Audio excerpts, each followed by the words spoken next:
The Creeper's a menacing entity, obsessed with feeding on the humans it needs to satisfy its unholy desires. Whether it craves replacement body parts or spiritual oneness with its victims, it's relentless in the hunt for what it wants. And it'll go to great lengths to obtain those it's picked out. We've watched it chasing targets all over Poho, Kissel, and Pertwilla counties. But how does it track its victims? Why does it let certain victims go temporarily? And how does it find them again so easily? How does the Creeper know where to look for those it's picked out? It has ways of knowing where you are right now as you take in this information. As you watch this channel, it watches you.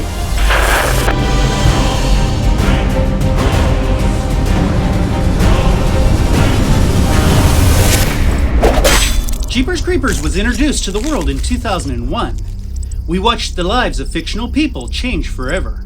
Trish and Derry Jenner were normal people, laughing, joking, and arguing, irritating one another just like every other human that breathes in the ecosystem.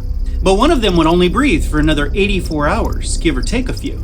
And while Trish and Derry ran, it chased. They spent more time away from the Creeper than they did in its proximity. Each time they believed, or hoped against all hope, that they were in fact getting away. But it always knew right where they were. It knew where they were on the East 9 when it first attacked. It knew where they were when they were at the old church, and when they were escorting the state police back to that church, so Derry could show the authorities what he had found. It knew where they were when they pulled into the cat lady's house, and it knew where they were at the sheriff's station. But how? It wasn't there, and it wasn't near. It was usually far behind when Trish and Derry made decisions about where they were going, and on one occasion it was even unconscious. So how did the Creeper consistently know where to find the Jenners? It had more than one tracking mechanism, but one mechanism in particular was very reliable. Let's go take a look at those who were watching. But only to hide that it's not.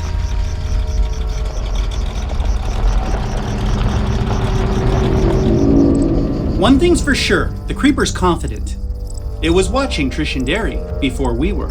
When we entered the film, we butted into a one-sided chase. Trish and Derry were being followed, but they didn't know it. A confident predator allowed them to get away, or so they thought. It allowed it more than once. It didn't need to constantly watch them to know where they were. And it wasn't taking a chance that they would get away. It knew they wouldn't. Likewise, the Creeper picked people out in its big yellow lunchbox. It picked people out and claimed lives on credit, because it wouldn't take them at the time, but it would return for them. And it didn't matter if they were hiding on that bus or hiding under their beds, it would find them, those that it picked out. But how? There were others. Red was a kid, and a cowardly one. He left his friends behind for a healthy head start, racing away from danger. And his early departure gained him a huge lead on an evil pursuer. But that didn't matter. The Creeper knew where he was. It flew right to him and plucked him out of thin air right off of his dirt bike, as if it was told where to look. And it was told. We watched intently as many people got away from the Creeper for a short time. Those it wanted, it found. Not only that, we watched many targets come and go in its twisted game of cat and mouse, and we only watched for a little over 4 days. Jeeperes Creepers 1, 2, and 3 take place in a little less than a 5-day time period. Just imagine the hundreds, if not thousands, of targets it picked out and came back for over the course of its existence. Regular people living out their part of history, chosen by the Creeper, allowed to escape, only to be preyed upon again by a persistent killer. And isn't that part of the game? Let me ask you, what's more horrifying, being attacked and killed by the Creeper, or being hunted by it? I saw him too. Dreamed it. I dream a lot of things. We've all had those dreams where something horrible was chasing us, and no matter how fast or not fast we ran, no matter where we tried to hide, whatever was chasing us still found us. It was a panicked and adrenaline-filled feeling of hopelessness and despair. The only relief was waking up in sweat-filled clothes and heavy, irregular breathing. And even once we knew it was all just a terrible dream, the traumatic feeling didn't subside quickly. Sometimes the horrors of those dreams stayed with us for hours or even days after waking up. But victims of the Creeper didn't get to wake up. They would get moments of relief only to be interrupted by another chase. They prayed to wake up, but it would never happen. The contrast of hope followed by hopelessness only elevated their human chemistry and fear to a maximum amount. Ultimately, all of those chases would end in capture, pain, and death. An adrenaline-rich, fear-filled death. The Creeper would skillfully enjoy the hunt, easily knowing which part of the victim would become a part of it physically, while the essence would become a permanent addition to its twisted soul. But in our dreams, we had no way of knowing how our pursuer continually found us. It just did. And in the fictional world of Jeeperes Creepers, the characters suffer the same hopeless question. They don't understand how the thing that they're running from continues to find them over and over again. It's seemingly impossible unless you know what tools the creeper has at its disposal and how it uses them. It has ways of knowing things.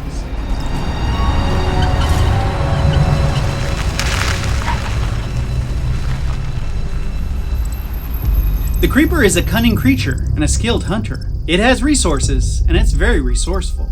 It has a heavy spiritual side, and it becomes a part of its victims as they become a part of it.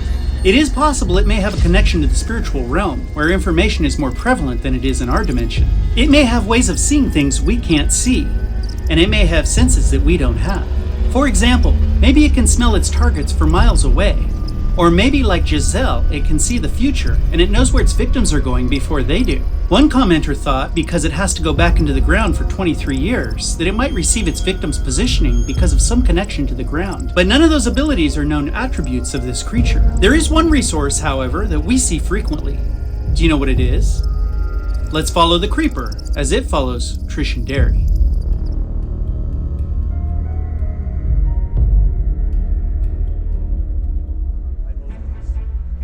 As it Jenners rounded the large curve that brought them into the first movie, and their most unimaginable nightmare, the creeper knew where they were.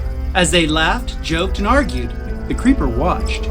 It needed to be aware of its environment, and it used every tool at its disposal to create a large surreal map of its surroundings. Every piece of the puzzle accounted for, like a complicated radar screen where it tracked its targets as well as its adversaries. It was an imaginary game board where the creeper could cheat and look at the other player's information. One of the ways it accomplished this was to listen in on those who were seeking to harm it. The radio. It used a scanner in its truck to hear the location of its predators. As the authorities planned their calculated attacks, the creeper always knew they were coming. With this information, it could change its course or modify its objectives in an effort to stay ahead of those who were chasing it. But the radio wasn't the only piece of equipment that added icons to its constantly changing map. The radio would rarely be useful to know where its targets were. It had a better resource: eyes and ears on the ground. Helpers that could continuously feed the creeper information it needed. Biological intelligence, icons of transformation and change, the scavengers, the seers, the birds.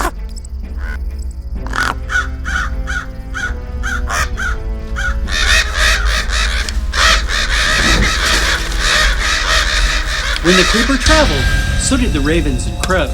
Tashtago told his team the only thing they could do was follow the birds. They seemed to be connected to the creeper, and they gathered every time the creature traveled. Because the creeper had a relationship with ravens and crows, it may have been able to use them as organic video surveillance, watching many areas at one time. That would explain how it knew Trish and Derry went to the church and who was in its basement dwelling. It might explain how the creeper was able to scare them and seemingly let them go, all the while it surveilled them with 1,000 dark eyes and ears. It would have enabled it to track multiple people at one time, and it might even have assigned feathered tracking devices to specific individuals it didn't want to get away. Not only would they have provided critical information for the creeper from many different locations, but they would also have provided some very necessary cleanup. Ravens and crows are scavengers, and they could have been used to clean up the creeper's crime scenes.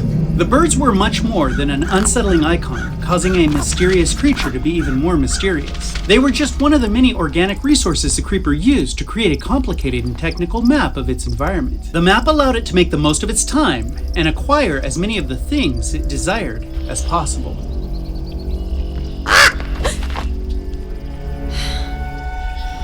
But as we always do, we're going to leave this one up to you.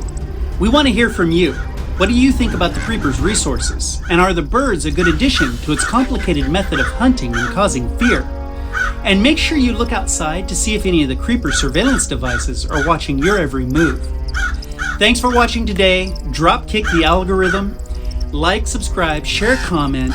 We want to know what's on your mind. Tell us what you think. Until next time, we'll see you.